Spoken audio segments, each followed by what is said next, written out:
Hi friends, ముందుగా మిత్రులందరికీ Vijayadashami శుభాకాంక్షలండి. So ఏనాటికైనా సరే ధర్మానిదే అసలైన విజయము అనేసి ఈ యొక్క విజయదశమి యొక్క పండుగ యొక్క మూలాంశము.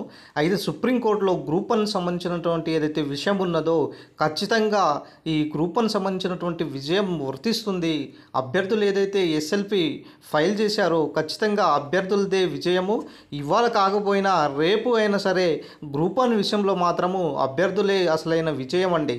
ఎందుకంటే గతంలో జీవో నెంబర్ 29 తీసుకొచ్చి ఎస్సీ ఎస్టీ బీసీ మైనార్టీ అభ్యర్థులకు అన్యాయం చేకూర్చింది. దీనివల్ల ఏంటిదంటే ఏదైతే ఓసీ క్యాండిడేట్స్ ఉన్నారో ఓసీ క్యాండిడేట్స్తో పాటు ఈడబ్ల్యూఎస్ క్యాండిడేట్స్ దాదాపుగా 250 పోస్టులు ఓపెన్ కేటగిరీలో ఉంటే దాంట్లో 170 వరకు వీళ్ళే సెలెక్ట్ అవ్వడం జరిగింది. మిగతా members SC ST BC minority వాళ్లకు. సో ఇంత అన్యాయం ఎక్కడైనా ఉంటుందా అనేసి ఈ ప్రజాప్రభుత్వానికి ప్రశ్నిస్తున్నా. జివో నెంబర్ 29 కారణంగా చాలామంది అభ్యర్థులు ఇప్పటికే సఫర్ అవుతున్నారు. అటు మనకు ఎస్ఐ కానిస్టేబుల్ సంబంధించినటువంటి ఉద్యోగాలు జివో నెంబర్ 46 కూడా తీసుకొచ్చి అక్కడ కూడా సఫర్ చేశారు. సో ఇలాంటి ఎన్నో జీవోలు తీసుకొచ్చి విద్యార్థులకు చాలా అన్యాయం జరుగుతుంది. ఒక్కసారి అయినా దీని గురించి ఆలోచించరా? ఏదైతే జివో నెంబర్ 55 ఏదైతే ఉన్నదో అది సామాజిక న్యాయానికి మూలాంశం అన్నమాట. జివో నెంబర్ 29 ఏదైతే ఉన్నదో అది విరుద్ధమైనటువంటి జివో నెంబర్ 29. ఏనాటికైనా సరే సుప్రీంకోర్టు గత ప్రభుత్వాల్లోనే కాకుండా పక్క రాష్ట్రాల్లో కూడా చూసుకున్నాం సార్.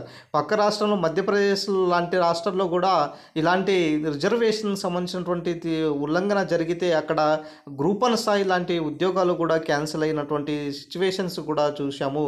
గతంలో ఉమ్మడి ఆంధ్రప్రదేశ్లో ఉన్నప్పుడు కూడా 2016లో ఏం జరిగిందంటే ఇట్లాగే సేమ్ గ్రూప్ వన్లో అవకతవకలు జరిగాయి అని తెలిసి మళ్ళీ ప్రిలిమినరీ ఎగ్జామ్స్ నుంచి ఎగ్జామ్స్ను కండక్ట్ చేశారు.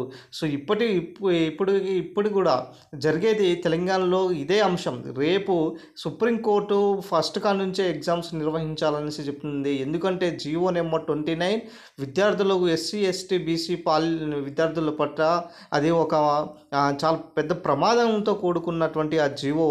దీనిపైన అందరూ కూడా స్పందించాలి.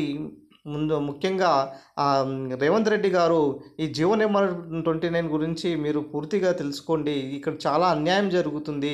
సో ఇక్కడ ఆల్రెడీ అభ్యర్థులు దీని కారణంగా అన్యాయం జరుగుతుందనేసి మరి సుప్రీంకోర్టుకు ఆశ్రయించారు. అంత దూరం ఎందుకు పోనిస్తున్నారు? ఈ రాష్ట్రంలో మీరు పెద్దలు కాబట్టి, ముఖ్యమంత్రులు వర్యులు కాబట్టి, సో మీరే పరిష్కరించి ఈ జివో నెంబర్ 29 తీసేసి మళ్ళీ జివో నెంబర్ 55 ఇచ్చేసి మరి ఈ సంబంధించినటువంటి అభ్యర్థులకు న్యాయం చేస్తారనేసి ఇక్కడ కోరుకుంటున్నాను సార్. అదేవిధంగా గ్రూప్ వన్లో మెయిన్స్ సంబంధించినటువంటి తెలుగు మీడియం అభ్యర్థులకు ఇప్పటికే చాలా అన్యాయం జరుగుతుందనేసి అటు హైకోర్టులో అయినా సరే అటు సుప్రీంకోర్టులో సరే ఆశ్రయించారు. సో ఈ మన తెలుగు రాష్ట్రాల్లో తెలుగు వాళ్లకు ఇంత అన్యాయం జరుగుతుంటే ఎట్లా మీరు చూసి ఊరుకుంటున్నారు? ఖచ్చితంగా తెలుగు మీడియం అభ్యర్థులకు న్యాయం జరగాలి. 8,000 మంది రాస్తే పట్టుమని 80 మంది కూడా సెలెక్ట్ కాలేనటువంటి పరిస్థితిలో ఉంది ఇప్పుడు తెలంగాణలో తెలుగు భాష పరిస్థితి ఇది. 80 మంది కూడా సెలెక్ట్ కాకపోవడం విచిత్రమైనటువంటి అంశము. దాదాపుగా 500 పైగా పోస్టులతో ఇంగ్లీష్ మీడియం అభ్యర్థులు కొట్టుకుని పోతుంటే ఈరోజు తెలుగు మీడియం అభ్యర్థులకు ఇంత వివక్షత ఎట్లా చూపిస్తున్నారు? మీరు సత్వరమే దీనికి సంబంధించినటువంటి ఎంక్వైరీ చేసి దీనిపైన సిబిఐ విచారణకు ఆదేశించండి. మీరు చేసేటటువంటి మంచి పనులే ఉన్నాయి, కానీ ఇలాంటి కొన్ని చెడ్డ పనుల వల్ల మీకు చాలా విమర్శన వస్తుంది. కాబట్టి మీరు వెంటనే స్పందించాలనేసి కూడా కోరుకుంటున్నాను. అదేవిధంగా గ్రూప్ వన్ సంబంధించినటువంటి ఇంకో చాలా విషయంలో సరే అటు మల్టిపుల్ రీజన్స్ సంబంధించినటువంటి క్వశ్చన్స్ అయినా సరే దీనికి సంబంధించినటువంటి గ్రూప్ వన్స్ ప్రిలిమినరీకి ఒక హాల్ టికెట్, మెయిన్స్కి ఒక హాల్ టికెట్లు. సో ఇట్లా చాలా వివాదాలతో కూడుకొని ఉన్నటువంటి ఈ గ్రూప్ వన్ సత్వరమే రద్దు చేసి మళ్ళీ ఎగ్జామ్స్ కండక్ట్ చేయడము చాలా మంచి పని అన్నమాట. సో అందుకని రేపు సుప్రీంకోర్టులో జరిగేది ఏంటిదంటే అభ్యర్థులు ఆల్రెడీ ఎస్ఎల్పి ఫైల్ చేశారు. దీనికి కౌంటర్గా టీజీపీఎస్సీ వాళ్ళు కూడా కేవియట్ ఫైల్ను కూడా ఫైల్ చేశారు. సో దీనికి అనుగుణంగా మరి రేపు దసరా తర్వాత వాదనలు జరుగుతున్నాయి. ఖచ్చితంగా ఈ విజయదశమి రోజున చెప్తున్నా, ఖచ్చితంగా ఏనాటికైనా ధర్మానిదే అసలైన విజయము అనేసి కోరుకుంటున్నాం. మై డియర్ ఫ్రెండ్స్, వీడియో నచ్చిన లైక్ చేయండి, షేర్ చేయండి, సబ్స్క్రైబ్ చేసుకోండి ఫ్రెండ్స్.